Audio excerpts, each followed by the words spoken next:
हो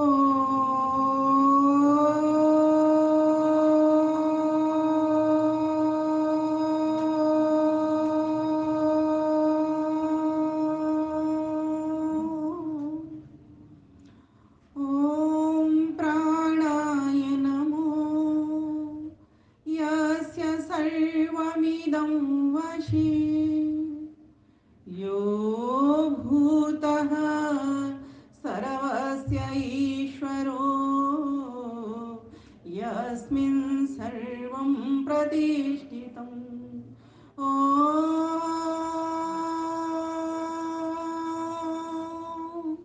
नमस्ते अस्तु आयते नमो अस्तु परायते नमस्ते प्राणतिष्ठत आसीनायोतते नमः आसीनायोतते नमः।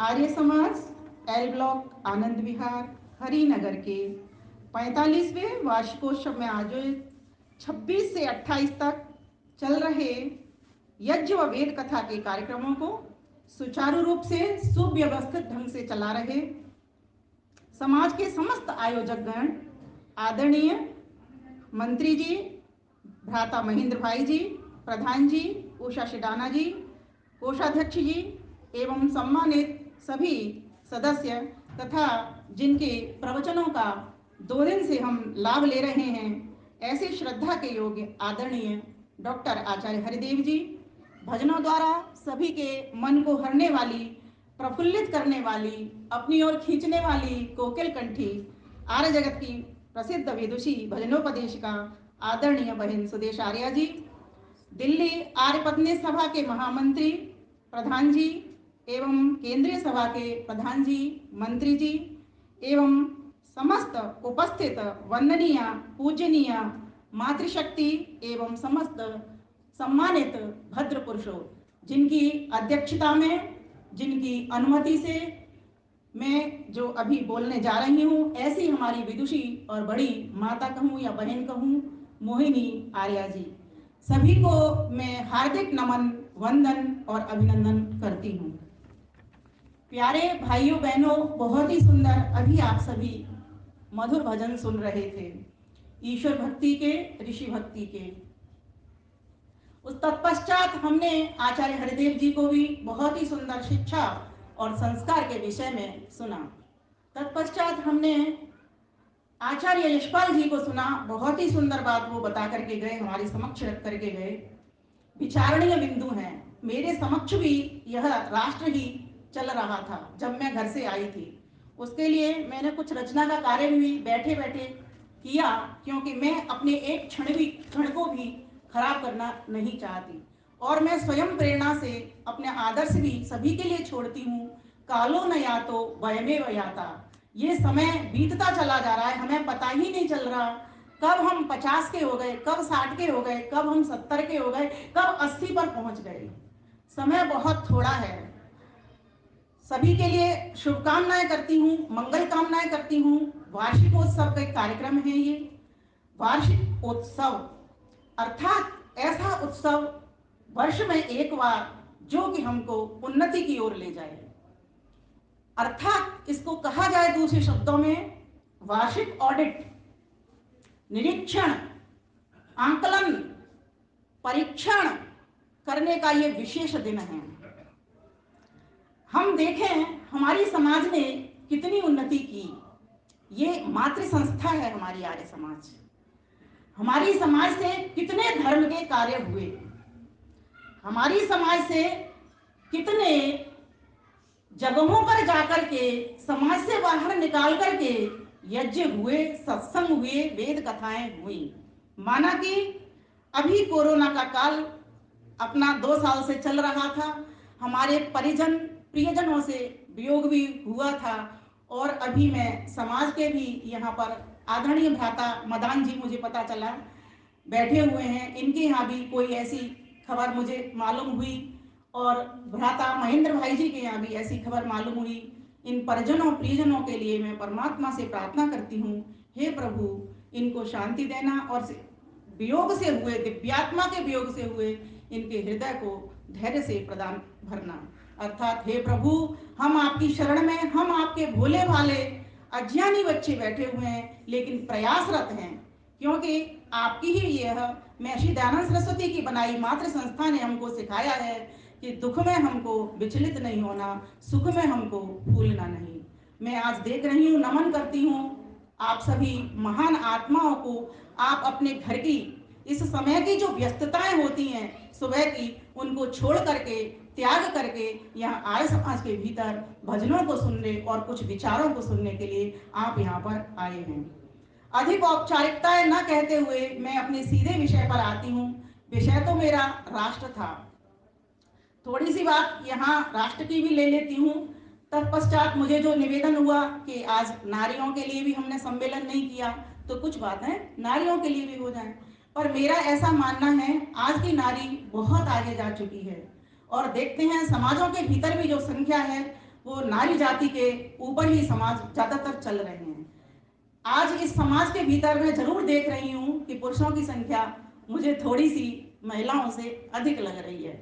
तो कहीं ना कहीं हमारा इस समाज में पुरुष वर्ग सशक्त हुआ है। मैं चाहती हूँ कि हमारी नारी वर्ग भी सशक्त हो और होगा, ऐसी आशा से मैं अपनी बात को आगे प्रारंभ करती हूँ। माताओं, बहनों, भाइयों, वृद्ध चाणक्य, आचार्य चाणक्य बड़ा ही सुंदर सूत्र श्लोक लिखते हैं। कहते हैं, अभी जैसा कि मेरे सामने 4 विषय आए योग दर्शन के, हेय, हेय हेतु, हान और हानोपाय। हम सभी यहाँ पर आगे के दर्शनों में पता नहीं कितने पहुंचे हैं, लेकिन योग दर्शन के विषय को हम सभी ने फिर भी छूना प्रारंभ कर दिया है। देख रही हूँ मैं ऑनलाइन के माध्यम से बहुत सी माताएं बहनें इन विषयों को ले रही हैं। आज का मेरा विषय राष्ट्र था, इसीलिए मेरी राष्ट्र की तैयारी हुई थी। मैं आपको पूछना चाहती हूँ, राष्ट्र में और देश में क्या अंतर है? माताओं से मैं पूछना चाहती हूँ, देश किसे कहते हैं और राष्ट्र कहते किसे हैं? जब हमको ये बात समझ में आ जाएगी तो सारी चीजें हमको आगे समझ में आती चली जाएगी। मनुष्य का जन्म क्यों हुआ, किस लिए हुआ? यजुर्वेद ने कहा, कस्त्वाहि नक्ति सत्त्वाहि नक्ति कस्मै त्वाहि नक्ति तस्मै त्वायो नक्ति कर्मणे वाम वेशाय माम। हे जीव, तुझको किसने युक्त किया इस मनुष्य के शरीर में और किस लिए युक्त किया? तो कहा, तुझे उस परम पिता परमेश्वर ने इस शरीर, मानव शरीर में युक्त किया और कर्मणे वाम वेशाय वाम, श्रेष्ठतम कर्म करने के लिए तुझको संयुक्त किया। कस्मै युक्त तस्मै त्वाय नक्ति, इसलिए युक्त किया कि तू इस जीवन में आकर के श्रेष्ठ कर्म करे। लक्ष्य, श्रेष्ठ कर्म का लक्ष्य क्या है? हम रोज बोलते हैं, यज्ञो वही श्रेष्ठतम कर्म। यज्ञ का मतलब सिर्फ देव यज्ञ नहीं। इसलिए महर्षि दयानंद सरस्वती की जय हो, उन्होंने हमको पंच महायज्ञ का वर्णन हमारे समक्ष रखा। देव यज्ञ, जिनसे सभी देवताओं को पुष्टि हो, चाहे वो जड़ देव हो, चाहे वो चेतन देव हो। जब तक देव यज्ञ घर के भीतर नहीं होगा, अग्निहोत्र घर के भीतर नहीं होगा, तब तक मैं ये गारंटी के साथ कह सकती हूं कि कोई भी घर, परिवार, दुकान, संस्था सुखी नहीं हो सकती। अगर हम चाहते हैं अपने घर को स्वर्ग बनाना, आपकी संतानों को संस्कार मिलेंगे, आपके घर के भीतर जितने भी सदस्य हैं उनके घर का वाइब्रेशन तो सुंदर होगा ही, वो पूरी तरीके से उन्नत होकर के कुछ विचार कर पाएंगे। क्यों? जिन मंत्रों के द्वारा सूर्य ज्योति ज्योति सूर्य स्वाहा हम आहुति लगाते हैं उस सूर्य के लिए, जिस सूर्य की हम प्रतिक्षण ऊर्जा को प्राप्त कर रहे हैं, प्राणों को प्राप्त कर रहे हैं जिस सूर्य से। तो माताओं बहनों, आज जागने का समय, उत्तिष्ठत जागृत प्राप्य वरान्य बोधत। इसके लिए आप क्या करो? अगर आप चाहते हो कि हमारे समस्त दुखों की छुट्टी हो जाए, अत्यंत दुख निवृत्ति हो जाए, तो जैसा कि अभी भाई भ्राता जी ने बताया कि पुरुषार्थ, अत्यंत पुरुषार्थ करना पड़ेगा। इसके लिए बहुत अधिक नहीं करना, मैं अपने जीवन से बताती हूँ। अगर आप चाहते हो कि ईश्वर की भी कृपा रहे, राष्ट्र की भी कृपा रहे, आपके घर की भी आपके ऊपर कृपा रहे, आपके समाज की भी आपके ऊपर कृपा रहे और आप सर्वानंद में रहें, तो आपको करना क्या होगा? रात का समय सोने का 10 बजे के बाद मुझे नहीं सोना तो नहीं सोना, मुझे 10 बजे तक सो जाना है, बस ये पक्का कर लीजिए। सुबह मुझे 4 बजे उठना है तो मुझे उठना ही है, चाहे कुछ भी हो जाए। आपको थोड़ा सा कष्ट की अनुभूति होगी, आप एक बार करके देखिए। कुछ समाधानों की ऐसी की ओर मैं बढ़ रही हूं कि जिनसे आप खुद स्वयं देखोगे कि मेरे जीवन के भीतर कितना परिवर्तन हुआ है। नर हो या नारी हो, दोनों को मिलकर के गृहस्थी चलानी है। ये गृहस्थ स्वर्ग आश्रम है, ये गृहस्थ वो सीढ़ी है जहां से ब्रह्मचर्य आश्रम भी पालित होता है, जहां से वानप्रस्थ आश्रम भी पालित होता है, जहां से संन्यास आश्रम भी पालित होता है। बहुत से लोग कह दिए करते हैं कि ये गृहस्थ आश्रम क्या है, इससे तो कोई मोक्ष वोक्ष मिलने वाला ना। नहीं, आपको मिलेगा। वो सन्यासी भी वो सन्यासी नहीं है जिसके जीवन घर के भीतर, जिसके मन के भीतर गृहस्थ घुस रहा है, और वो गृहस्थी भी वो सन्यासी है जिसके हृदय के भीतर, मन के भीतर संन्यास्त की भावना बनी हुई है। बहुत राजा जनक को देख लो, दूर क्यों जाते हो, ऋषि याज्ञवल्क्य को देख लो। हमारा इतिहास, देश का इतिहास, राष्ट्र का इतिहास भरा पड़ा हुआ है। देश किसको कहते हैं? देश कहते हैं भूमि को, भौगोलिक सीमा जहां जहां तक है। तभी तो पूछते हैं कितना बड़ा देश है आपका, इतना बड़ा देश है। देश कहते हैं ना, देशे प्रदेशे, कहां पर ध्यान लगाओ, किस देश में ध्यान लगाओ, स्थान विशेष का नाम देश है। लेकिन ये तो राष्ट्र का एक अंग है। भौगोलिक सीमा तक तो हम सुरक्षित नहीं है, मात्र भौगोलिक सीमा तो सभी देशों के पास है। लेकिन हमारा राष्ट्र तभी राष्ट्र है जब कि हमारी जो संस्कृति है, जो हमारे इस राष्ट्र की संस्कृति है, वो हमारे पास हो। हमारी संस्कृति क्या है? हमारी संस्कृति है वैदिक संस्कृति। बोलिए, हमारी संस्कृति क्या है? वैदिक संस्कृति। वैदिक संस्कृति की जब तक हमारी समीपता नहीं होगी, तब तक किसी के घर के भीतर आनंद नहीं होगा, कहीं भी कोई आनंद नहीं हो सकता। तो हमको क्या करना होगा? समस्त दुख हमारे छूटेंगे, वेदों की समीपता धारण करेंगे। बताइए, मैं सबसे पूछना चाहूंगी, किनके घर में वेद हैं? एक बार हाथ ऊपर कर लीजिए। यहाँ 10%, ये समाज की हालत है। 10% लोगों के पास वेद हैं। एक काम करेंगे, मेरे पास कुछ छोटी पुस्तकें हैं वेद प्रवचन की, तो आप चाहें तो वो ले सकते हैं, नहीं तो एक एक वेद की व्यवस्था इस समाज के द्वारा आप मंत्री जी से मिलिए, आपकी व्यवस्था करवाएंगे, और आप एक बार घर में रखना ही शुरू कर दीजिए। सिर्फ रखना है। जब आपके घर में आपका साहित्य होगा, दो बातें मैं सभी को कहा करती हूँ, हमारे घर के भीतर शास्त्र चाहिए और शस्त्र चाहिए। आपका राष्ट्र बचेगा, हमारी जमीन बचेगी। कैसे बचेगी हमारी जमीन? हमारे वेद कैसे बचेंगे जब जमीन बचेगी? जमीन कैसे बचेंगे? जब हमारे पास शस्त्र होगा। ये कौन कहता है? मैं नहीं कहती, ये वेद भगवान कहते हैं। वेद भगवान ने कहा है तुम अपने घर के भीतर शस्त्र रखो, मुझसे पूरित हो जाओ, मेरा सेवन करो, और अपने घर हथियारों को रखो। इसीलिए आपने देखा होगा सभी देवताओं के पास, भगवानों के पास क्या होते हैं? प्रतीकात्मक शस्त्र लगे होते हैं। भगवान राम का शस्त्र देखो, कृष्ण का शस्त्र देखो। क्योंकि जब तक इंद्रम बंधन तो होगा कैसे, किड़वन तो विश्व मालूम होगा कैसे, जब तक आप तो पुरुष नहीं बचेंगे। आप तो पुरुष बचेंगे कैसे? जब तक वैदिक संस्कृति नहीं बचेगी। वैदिक संस्कृति बचेगी कैसे? जब तक जमीन नहीं बचेगी। आज आप देख रहे हो, भ्राता जी ने मेरे सामने विषय रख दिया, लैंड जिहाद। दूसरी बात, इकोनॉमी पर प्रहार, इकोनॉमी का आर्थिक जिहाद। तीसरी बात, लव जिहाद। माताओं बहनों, अगर आपने अपनी बेटियां बचानी है, आप सभी जिस आयु वर्ग की हैं, सभी की पोतियां हैं घर के भीतर, आज आपसे मैं कह रही हूं, उनके साथ एक बार ऐसा मन बना लेना, चाहे 16 की आहुति का हवन करना है, पर आपने करना अवश्य है। 16 आहुतियों में कोई ज्यादा खर्चा नहीं है। जितना आप अपनी रोटियों पर घी लगाते हो, सब्जी में डालते हो, उतना ही घी बस उसमें लगता है। मैं नित्य यज्ञ करती हूँ, समाज में करवाने जाती हूँ, समाज के बाद जो समय बचता है मैं अपने घर पर यज्ञ करती हूँ। सिर्फ इसलिए यज्ञ करती हूँ, मुझे पता है इससे पर्यावरण की शुद्धि तो होगी, लेकिन मेरी बेटियां भी सीखेंगी, मेरे बच्चे भी सीखेंगे, मेरा पति भी मेरे साथ बैठेगा। मैं आपको बता सकती हूँ इस बात को, मैं जिनकी पत्नी हूँ उनका सौभाग्य प्राप्त है, विश्व हिंदू परिषद के राष्ट्रीय प्रवक्ता श्रीमान विनोद बंसल जी। आप कहोगे कोई ऐसा अलग से संगठन है, ये क्या संगठन है? लेकिन मैं आपको ये इसलिए कह रही हूँ, मेरे साथ बैठ करके वो यज्ञ करते हैं। मैं जिस घर की बेटी हूँ, आर्य परिवार की बेटी हूँ, मेरे घर में मेरी माता जब तक अन्न ग्रहण नहीं करती तब तक कि वो यज्ञ ना कर ले। ठीक है, मैं इस घर के भीतर आई, मैंने बहुत प्यार देखा, सभी के भीतर आर्य तो भरा हुआ है, राम लक्ष्मण जैसे चारों भाई हैं, ऐसी हम सभी देवरानी ठानी, ऐसी मेरी सासू माता और ऐसे मेरे ससुर हैं, सभी में बहुत प्यार। लेकिन एक जो कमी थी वो क्या थी? घर में वेद नहीं था। वो कहते हैं वेद तो हमने जाने ही तब है जब तुम घर में आई हो, हम तो तुमको सरस्वती कहते हैं। जब मैं आई तो मुझे यही नाम मिला कि तुम तो सरस्वती आई हो, क्योंकि उनको पता था आर्य परिवार की बेटी आई है। उन्होंने मुझे स्वीकारा, वो मूर्ति पूजा करती नहीं। मैंने कभी नहीं कहा मूर्ति पूजा मत करो, मैंने कहा यज्ञ करो। आपको एक बात बताना चाहती हूं, अगर आप वैदिक बल्ब जला दोगे ना, अंधेरा अपने आप हट जाएगा। आप अंधेरे को ये मत कहना अंधेरा भाग जा, लोग आएंगे नहीं आपके पास। आज आर्य समाजों की हालत क्यों ऐसी दिख रही है आपको? हमने सीधा प्रहार कहां पर करना शुरू कर दिया? आप तो मूर्ति पूजक हो, आप तो इस संगठन के हो, आप तो इस बात को नहीं मानते हो। अरे मैं अपने संगठन की प्रबलता से बात करूं ना, मुझे अपनी लंबी लाइन करनी है ना, तो मुझे क्या कहना होगा? मुझे कहना होगा जी हम यज्ञ करते हैं, आप आइए, आपका स्वागत है, और आपकी समाज है, आपको ये कहना होगा। ये नहीं है हमारी समाज है, आप तो किसी और संगठन के हो, आपकी समाज है। और प्रत्येक जब भी आपका सत्संग होता हो, ऐसे किसी संगठन के व्यक्ति का सम्मान अवश्य करिए जब आप चाहते हो कि ये भी हमारे साथ यज्ञ करे, ये भी हमारे साथ वेद पढ़े।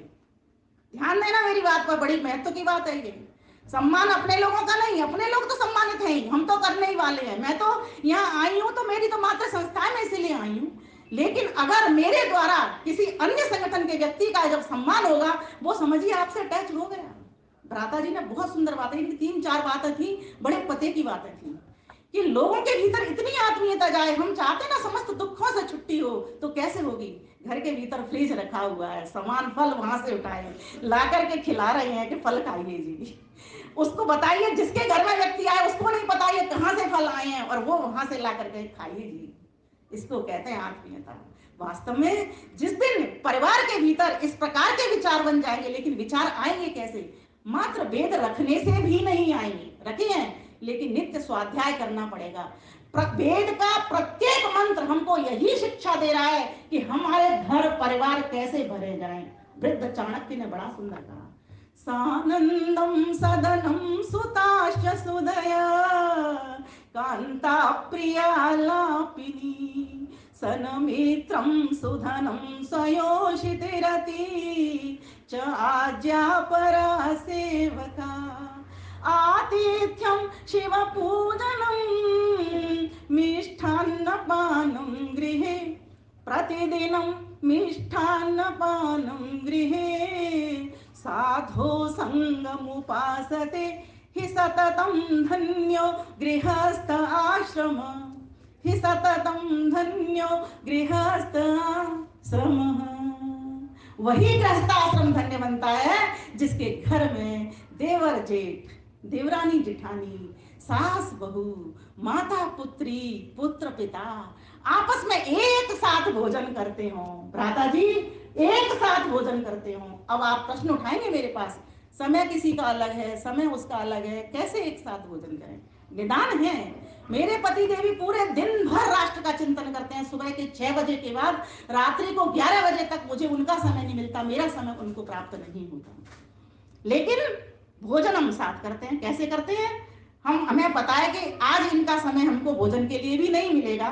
बच्चे इंतजार करते हैं, जितनी सीमा उनकी होती है हम कहते हैं बच्चों से खा लो, पति देव भी कहते हैं तुम खा लिया करो, हम बैठे ही रहते हैं। लेकिन फिर भी दिनचर्या कहीं उनकी तो अव्यवस्थित हो ही रही है, राष्ट्र के त्याग के लिए अपना उन्होंने शरीर तन मन सब कुछ त्याग कर रखा है। लेकिन हमारा नहीं हो तो हम बेटियों के साथ खा लेते हैं और सोच लेते हैं कि पापा आएंगे तो उनके लिए गर्म बना देंगे। प्यार यहां तक जाना चाहिए, यही सामूहिक थाली है। सामूहिक थाली ये नहीं है कि बेटे ने अलग लेकर के एक ही समय पर आ गए हैं घर के भीतर, बेटा अलग बैठ गया कमरे में, पत्नी अलग बैठी है, पुत्र अलग बैठा, पुत्री अलग बैठी, बहू अलग बैठी, सास अलग बैठी।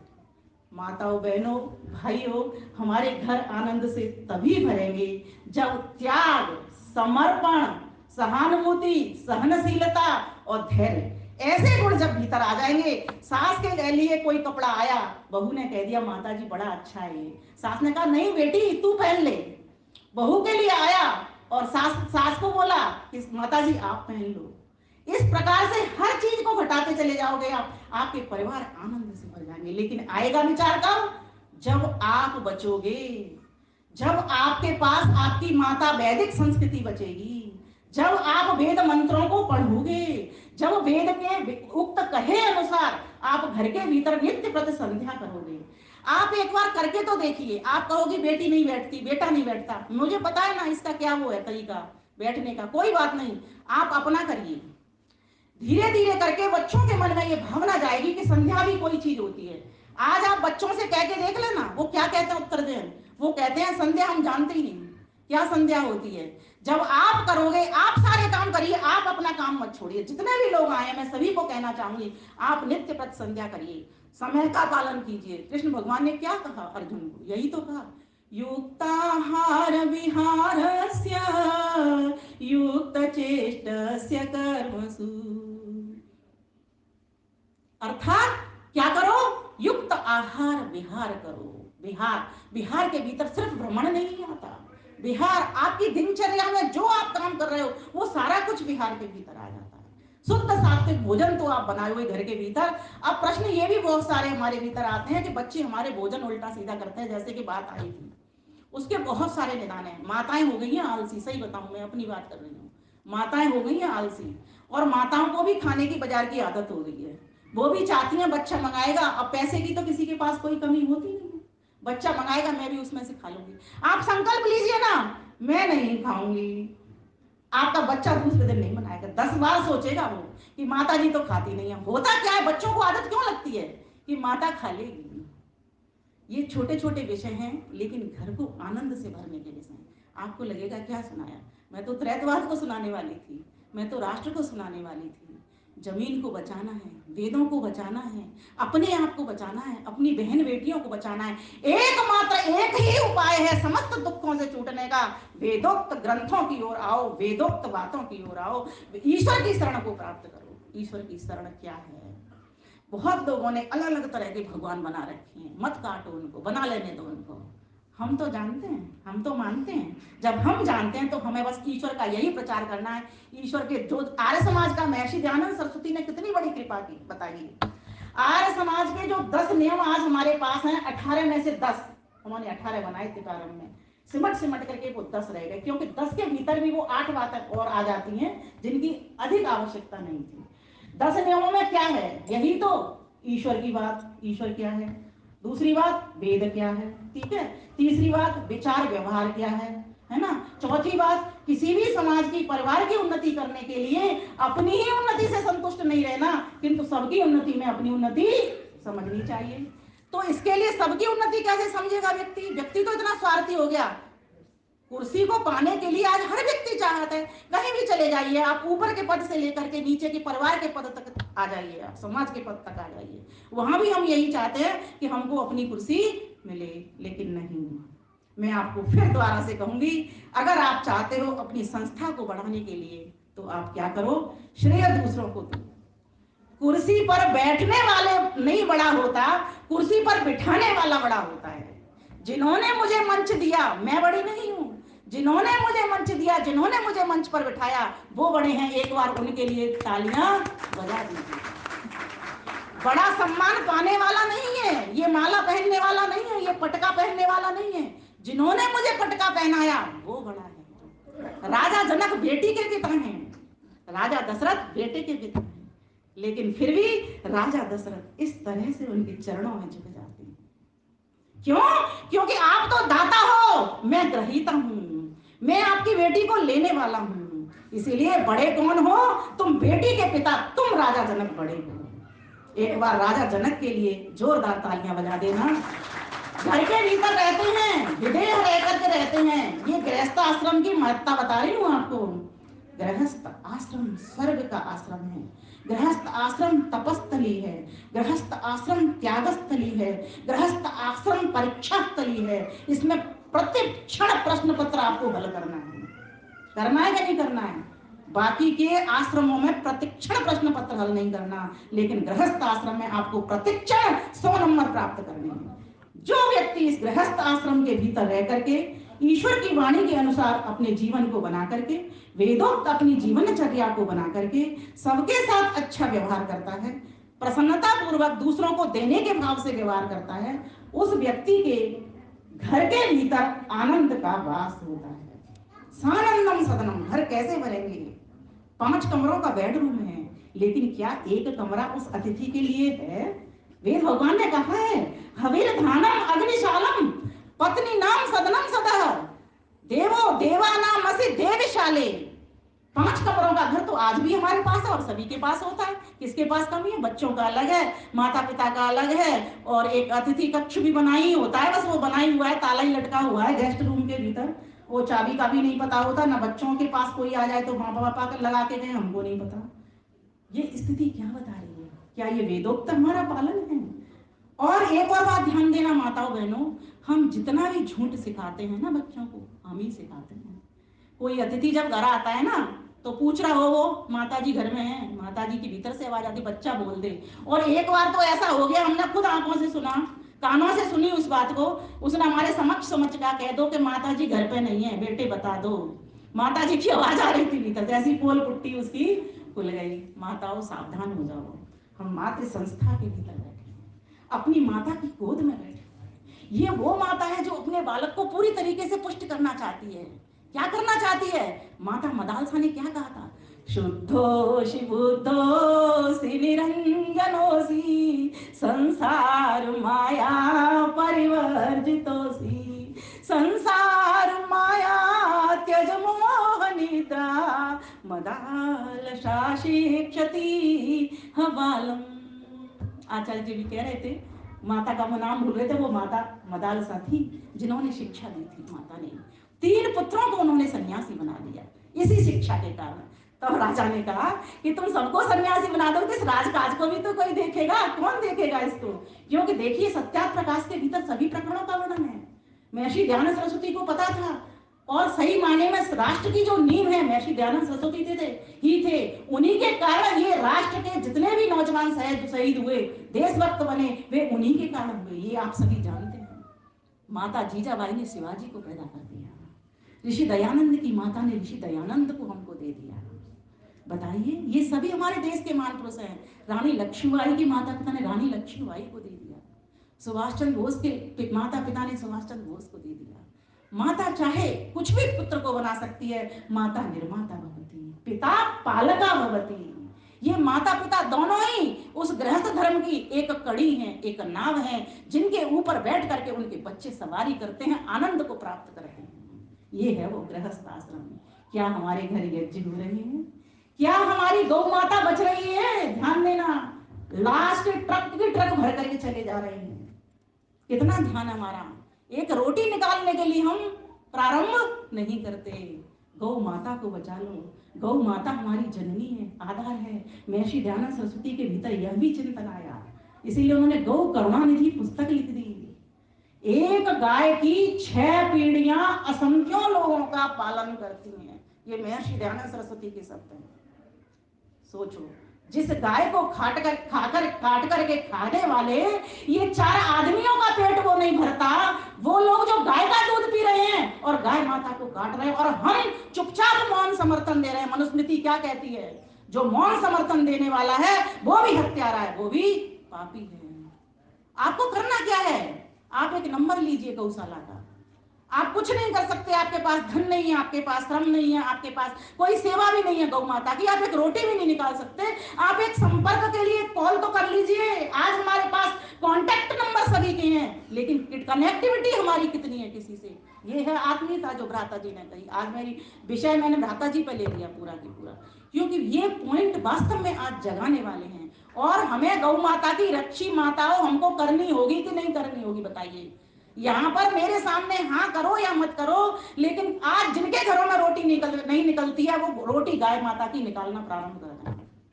अधिक नहीं कर सकते तो आपकी समस्या आएगी मेरे पास, गौशाला नहीं है, क्या करेंगे रोटी निकाल करके? आपके समाज में एक पेटी लगनी चाहिए, हरिनगर आर्य समाज में जैसे हमने लगाई है। आप अपने घरों की रोटियां आसपास रहने वाले निकाल सकते हैं, और जिन जिन की जहां समाज मंदिर है, जहां जहां जाते हैं वहां पर भी इन पेटियों, और बहुत से आर्य समाज इस काम को करने में लगे हुए हैं। बेटी को बचाना है, बेटी को पढ़ाना है, बेटी को बढ़ाना है, गौ माता को बचाना है। और मैं तो ये कहती हूँ, गौ माता को हम बचाने वाले होते कौन है? गौ माता तो हमें बचा रही है, वो तो हमारी रक्षा कर रही है। नित्य दूध दे करके हम उसका दूध पी रहे हैं कि नहीं पी रहे? बताइए, कितने बहन भाई गौ माता का दूध पीते हैं? हाथ ऊपर करिए। 10% लोग यहाँ पर हैं। बचे हुए लोगों से मैं निवेदन करना चाहूंगी, गौ माता की अगर रक्षा करना चाहते हो तो गौ माता का दूध पीना शुरू कर दो। गौशाला नहीं है कोई बात नहीं, something is better than nothing. आप थैली आती है ना अमूल की, वो थैली शुरू कीजिए। मेरे पास नहीं है, लेकिन पीना मुझे गौ माता का है। जिस दिन नहीं आएगा गौ माता का थैली का भी, वो मैं गौ माता का के बिना दूध नहीं पीऊंगी। मैंने ये संकल्प लिया, मेरे पूरे परिवार ने संकल्प लिया है। जिस दिन यज्ञ नहीं, सुनो ध्यान से, जिस दिन यज्ञ नहीं होगा उस दिन घर में खाना नहीं बनेगा। जिस दिन वेद का स्वाध्याय नहीं होगा एक मंत्र का, उस दिन किसी को खाना नहीं मिलेगा। ध्यान देना शब्दों पर, ना बनेगा और ना मिलेगा। जिस दिन, सुनो ध्यान पूर्वक, जिस दिन अतिथि की सेवा नहीं होगी। अब आप कहोगे रोज रोज अतिथि कहां से आए? आते हैं आपके घर में, आपकी सेविका आपकी अतिथि है। आप क्या समझते हो? आप सेवक का मतलब क्या समझते हो? अभी प्रधान जी बने हमारे मदान जी, ये क्या बने हैं? ये प्रधान सेवक बने हैं समाज के। क्या बने हैं? प्रधान सेवक। अब आपको तो बड़ा अचंभा लग रहा होगा मेरे शब्दों पर। सेवा करने के लिए प्रधान की नियुक्ति हुई है, और सबसे प्रथम सेवक जो समाज का है वो प्रधान है। चड्डा जी, है कि नहीं है? है ना? हमने जब आपकी आर्य महासम्मेलन की पत्रिका बनी थी, उसमें हमारी जब समाज से गए थे नाम, तो 3 सेवकों के नाम गए थे, प्रधान सेवक, द्वितीय सेवक और तृतीय सेवक। वहां पर कोई मंत्री नहीं था, वहां पर कोई कोषाध्यक्ष नहीं था, सारे के सारे कौन थे? सेवक थे। अगर आप मात्र संस्था के भीतर बैठ करके ये संकल्प लोगे कि मैं, मेरे पास कुर्सी है तो सेवा करने के लिए है, अधिकारों के लिए नहीं। आर्य समाज का 10वां नियम कौन सुनाएगा? बोलिए जरा। सब मनुष्यों को सामाजिक सर्वहितकारी नियम पालने में परतंत्र रहना चाहिए, किंतु व्यक्तिगत हितकर नियम में सब स्वतंत्र रहे। ये नियम क्या सिखा रहा है? मैं आपके नियमों को आपके सामने ही रख रही हूं, जिनको आप रोज पढ़ रहे हो, लेकिन विचारणीय प्रश्न ये है, क्या मैं ये काम कर रहा हूं या कर रही हूं? क्या समाज के भीतर आकर के, बुरा मत मानिएगा मेरे शब्द ऐसे हैं क्योंकि मैं स्वयं भी एक कुर्सी पर बैठी हुई हूं। वो अलग बात है कि मैंने अपना नाम हटाया हुआ है, मुझे अभी संरक्षिका के पद पर रखा है कि बहन जी आपको नहीं जाने देंगे। मैंने कहा मैं जाऊंगी नहीं, काम सारे करूंगी आपके, लेकिन आप काम करिए सभी, बस मैं देखती रहूंगी, निगरानी रहूंगी, जहां कहीं कमी दिखेगी वो मैं आपको बताती रहूंगी। अच्छाई के लिए कभी प्रशंसा नहीं करूंगी आपकी, क्योंकि अच्छा काम तो हमको करना ही करना है। संस्था तो हमको ये सिखाई रही है कि अच्छे काम करने हैं। आप चिंतन करिए, आपकी समाज से, हरिनगर समाज से, मैं संत नगर से हरिनगर में आई हूँ, संतों की नगरी से आपके परमात्मा की नगरी में आई हूँ, है ना? कुछ विचार लेकर के आई हूँ और प्रभु के दर्शन करने के लिए आई हूँ। कराने के लिए नहीं आई अभी मैं करने के लिए आई हूँ। आप सभी में प्रभुता है कि नहीं है? तभी तो आप यहाँ आए हो। जिसमें प्रभुता नहीं होती, ये प्रभु शब्द बड़ा गजब का है, ऐश्वर्य से भरा हुआ है। अगर आपके भीतर प्रभुता नहीं होती, ये प्रभुता शब्द विनम्रता से भरा हुआ है, ये प्रभुता शब्द सेवा से भरा हुआ है, ये प्रभुता शब्द समर्पण से भरा हुआ है। अगर आपके भीतर वो समर्पण नहीं होता, त्याग नहीं होता, त्याग क्या किया आपने? अपने घर का त्याग किया। जो समय बच्चों को भोजन देने का था, पति को देने का था, वो आपने त्याग किया। जो पत्नी के साथ बिताने का था, वो आपने त्याग किया।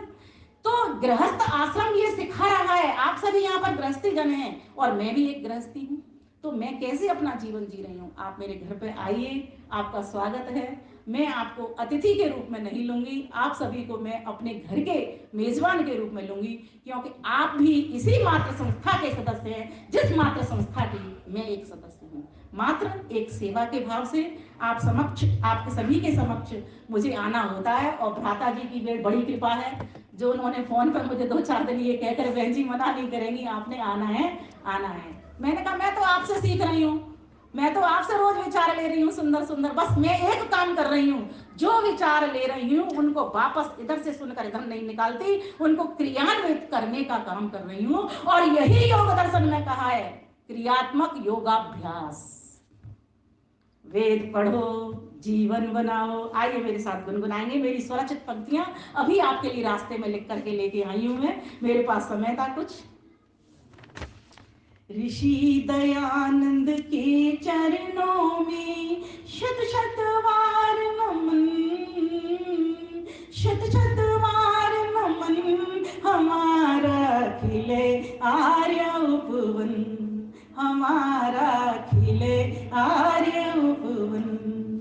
वेद सुधारस पान करेंगे, यज्ञों से हर घर को भरेंगे। बोलिए, वेद सुधारस पान करेंगे, यज्ञों से हर घर को भरे,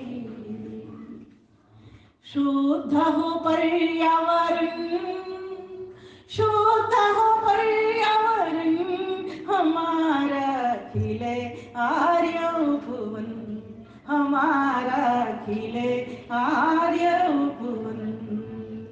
भ्राता महेंद्र जी को समर्पित करती हूँ। स्वसंस्कृति से प्यार करेंगे, स्वसंस्कृति से प्यार करेंगे, शिक्षा और संस्कार भरेंगे, शिक्षा और संस्कार भरेंगे। विमल हो तन मन धन, विमल हो तन मन धन, हमारा खिले आर्य उपवन, हमारा खिले आर्य उपवन। ऋषि दयानंद के चरणों में शत शत बार नमन, शत शत बार नमन, हमारा खिले आर्य उपवन, हमारा खिले आर्य उपवन। सच्चे सैनिक वीर बनेंगे, सच्चे सैनिक वीर बनेंगे, धीर और गंभीर बनेंगे, धीर और गंभीर बनेंगे। गूंजे विश्व गगन, गूंजे विश्व गगन, हमारा खिले आर्य उपवन, हमारा खिले आर्य उपवन। सुखद राष्ट्र निर्माण करेंगे, सुखद राष्ट्र निर्माण करेंगे, परमेश्वर गुणगान करेंगे, परमेश्वर गुणगान करेंगे। होगा चैन अमन, होगा चैन अमन, हमारा खिले आर्य उपवन, हमारा खिले आर्य उपवन। ऋषि दयानंद के चरणों में शत शत बार नमन, शत शत बार नमन, हमारा खिले आर्य उपवन, हमारा खिले आर्य उपवन। आर्य उपवन को खिलाने के लिए हम सभी को, चाहे नर हो चाहे नारी, कोई किसी से कम नहीं है। हम सभी बहनों को, माताओं को, भाइयों को एक संकल्प के साथ खड़ा होना पड़ेगा। और ध्यान दीजिए, देश की जो स्थिति बन रही है ना, वो उसके लिए पूरे परिवार के भी बच्चों के साथ अगर सभी मिलकर के इन योजनाओं के ऊपर ध्यान देंगे, इन समाधानों की ओर बढ़ेंगे। समस्या तो बहुत विकट है, लेकिन समाधान इसका यही है, मात्र एक वैदिक संस्कृति, मात्र एक यज्ञीय संस्कृति, मात्र एक योग की संस्कृति। योग करो, यज्ञ करो, वेद पढ़ो, वेद पढ़ाओ, और इन सभी चीजों से अपना, अपने परिवार का भरण पोषण करो, जिससे कि आपका समाज, आपका राष्ट्र उन्नत हो। इन्हीं शब्दों के साथ आप सभी का धन्यवाद करते हुए अपनी वाणी को विराम देती हूँ। धन्यवाद।